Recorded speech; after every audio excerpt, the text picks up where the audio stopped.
She didn't hesitate. That was the part that stuck with me. You're insecure. She said it like a diagnosis. Not angry, not emotional, certain. We were sitting at the kitchen table when she said it. Phones down, no distractions. I had just asked a simple question. Why didn't you tell me you were meeting him? She sighed loudly. Because I knew you'd react like this, she said. You always do. I blinked. React like what? She leaned back in her chair. Insecure, she repeated. We'd been together for almost a year and a half, long enough to know each other's routines, long enough to share plans, long enough that transparency shouldn't feel optional. At least, I thought so. The guy wasn't new. He was a friend, someone she mentioned casually, someone who popped up more often than I was comfortable with. But every time I asked about him, I got the same response. He's just a friend. You're reading too much into it. You need to work on your confidence. That night she explained herself very calmly. She said she didn't want to feel monitored. She said she shouldn't have to report her whereabouts. She said trust meant not asking questions. I listened, didn't interrupt. When she finished, I said carefully, I'm not accusing you of anything. I'm just asking to be informed. She laughed, not kindly. That's what insecure people say, she replied. That word hit differently than controlling ever could. Because insecurity isn't about behavior. It's about character. Over the next few weeks, she used it often. Anytime I expressed discomfort, insecurity. Anytime I wanted clarity, insecurity. Anytime I asked a follow-up question, insecurity. It became her favorite way to shut conversations down. One evening, she came home late, later than usual. I didn't ask where she'd been. She noticed immediately. You're quiet, she said. I'm listening, I replied. She smirked. See? You're trying not to look insecure. That's when I realized something. She wasn't trying to reassure me. She was training me to doubt my instincts, training me to ignore patterns, training me to feel embarrassed for wanting respect. A few days later, she mentioned she was going to a party. Didn't invite me, didn't explain, just stated it. With friends, she added quickly. I nodded. Have fun. She paused. That's it? That's it. She studied my face, looking for something. Jealousy, concern, control. She didn't find it. When she came back that night, she told me casually. He was there too. I nodded. Okay. She frowned. You don't care? I looked at her. I care, I said. I'm just not arguing with labels anymore. She didn't understand what that meant. Not yet. But that was the moment I stopped defending myself against a word she used to avoid accountability. And once you stop playing defense, everything changes. After she started calling me insecure, I noticed how naturally the word slid into every conversation. Too naturally, like she'd rehearsed it. If I asked a question, she'd sigh and say, see, this is what I mean. If I stayed quiet, she'd smirk. Trying not to look insecure, there was no correct response, only the label. At first, I tried to explain myself. I chose my words carefully. I'm not asking because I don't trust you, I said one evening. I'm asking because I want to feel included. She tilted her head. That's still insecurity, she replied calmly. That's when I realized something. She wasn't listening to understand. She was listening to categorize. Over time, she stopped explaining things entirely. Plans became statements. Stories lost details. Names were mentioned without context. If I asked for clarification, she'd shake her head. I can't keep reassuring you, she'd say. It's exhausting. I stopped arguing. Not because I agreed, because I was watching. One night she came home later than usual. Not unusually late, just late enough to notice. She walked in, dropped her bag, and said casually, "We went out for drinks after the party." I nodded. "Who's we?" She smiled. "There it is." She crossed her arms. "I knew you wouldn't be able to help yourself." I looked at her. "That was a normal question," I said. She laughed softly. "Normal for someone insecure." Something shifted in me then. Not anger, distance. The next day I tried something different. She mentioned meeting friends after work. I didn't ask who, didn't ask where. I just said, "Okay." She paused, looked at me. "That's all. That's all." She watched me carefully, like she was waiting for the punchline. It didn't come. Later that night, she brought it up herself. "You didn't even ask about earlier." I shrugged. "I didn't want to be insecure." Her smile faltered for a split second. From then on, she started escalating, mentioning people casually, dropping names late in conversations, posting photos online with no explanation. Each time she glanced at me afterward, checking. I stayed calm, polite, neutral. "You're acting weird," she said one evening. "How so?" "You're not reacting." I nodded. "I'm trying something new." She frowned. "What?" "Taking you at your word," I replied. She didn't like that answer. A few days later, she tested harder. She mentioned spending time with him again.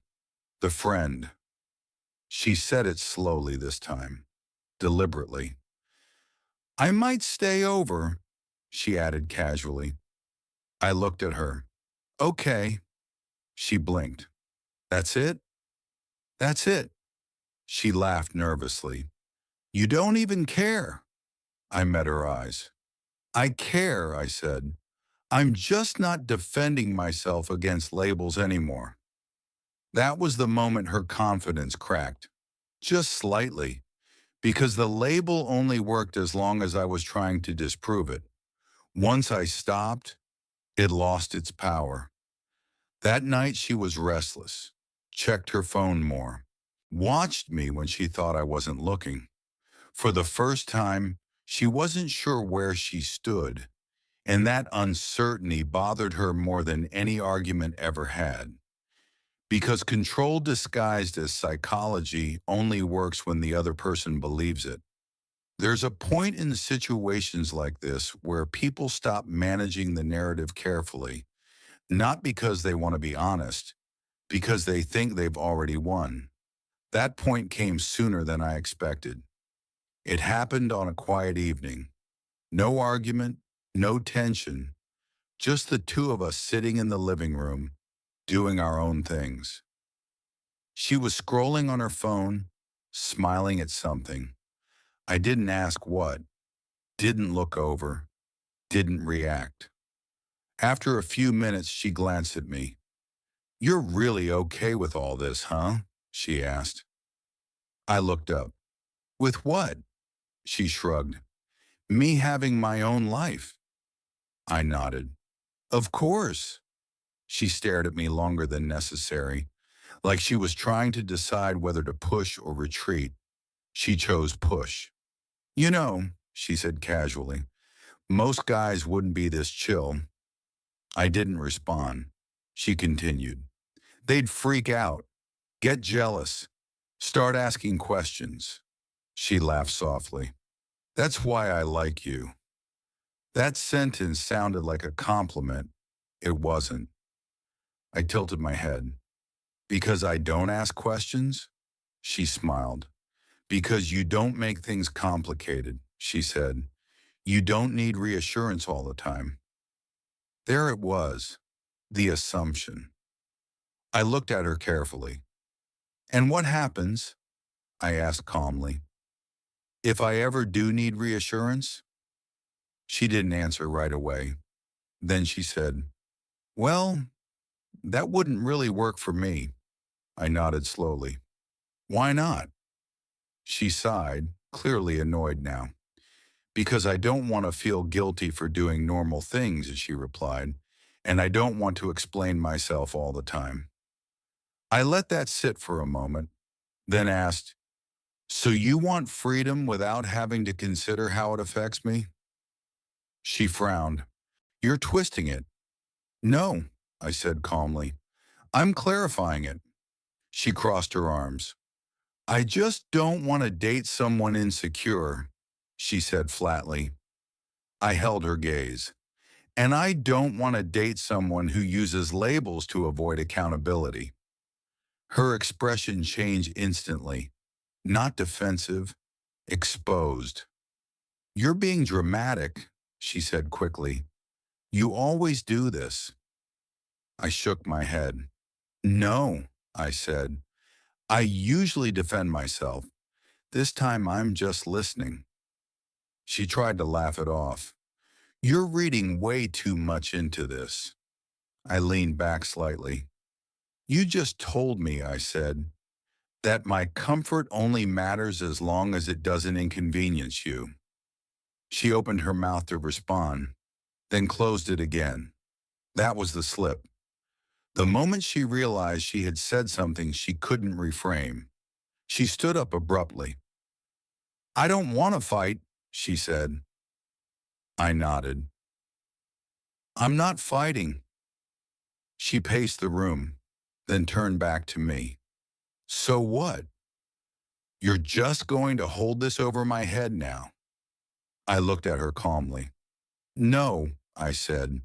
I'm going to remember it. That answer unsettled her, because it meant I wasn't trying to win an argument. I was updating my understanding. That night she didn't sleep well. She checked her phone constantly, tried starting conversations she didn't finish. She wanted reassurance, but didn't ask for it. For the first time since she'd started using that word, she wasn't sure who had the upper hand, and I realized something important. She didn't call me insecure because I lacked confidence. She called me insecure because confidence would have questioned her comfort.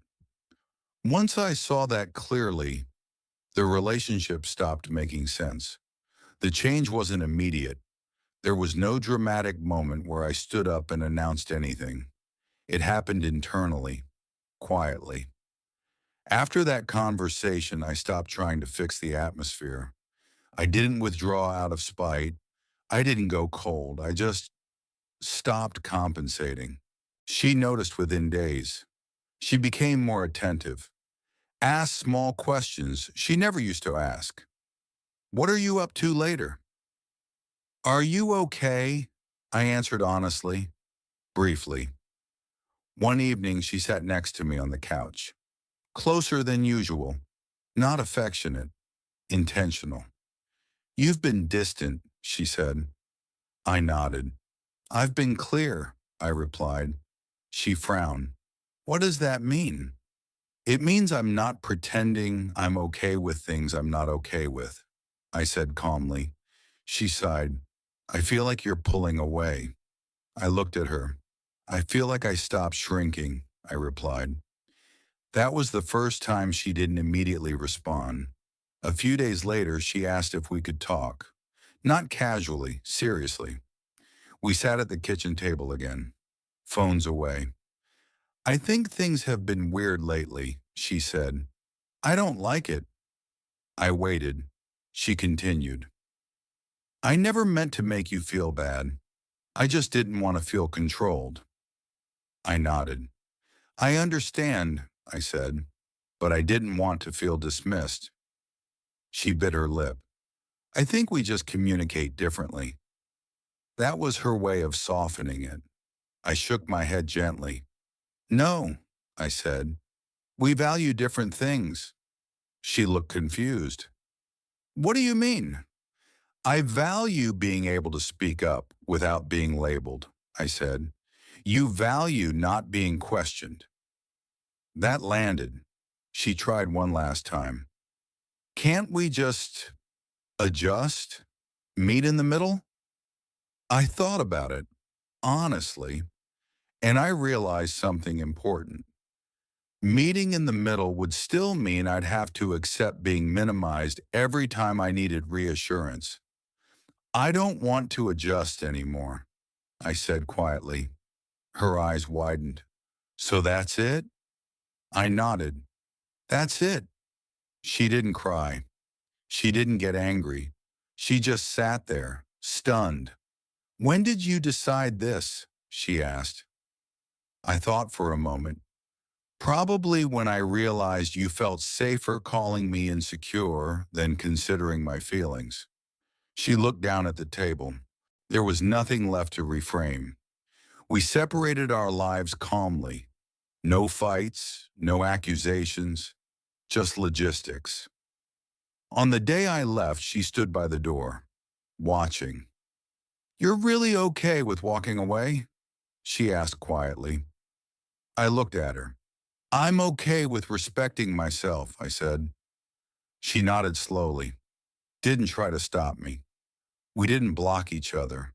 We didn't stay friends. We just ended. Weeks later, I heard she was confused, that she didn't understand how it ended without a blow-up, that she thought I'd eventually come back once things cooled off. But nothing needed to cool off. The clarity had already arrived. Here's what I learned. When someone labels your discomfort instead of addressing it, they're not misunderstanding you. They're prioritizing their comfort. Walking away quietly doesn't feel powerful at first. It feels empty, unfinished. But over time, that emptiness turns into peace. I didn't raise my voice. I didn't defend myself endlessly. I didn't need closure speeches. I just stopped participating in a dynamic where my feelings were treated like a flaw. And that was enough.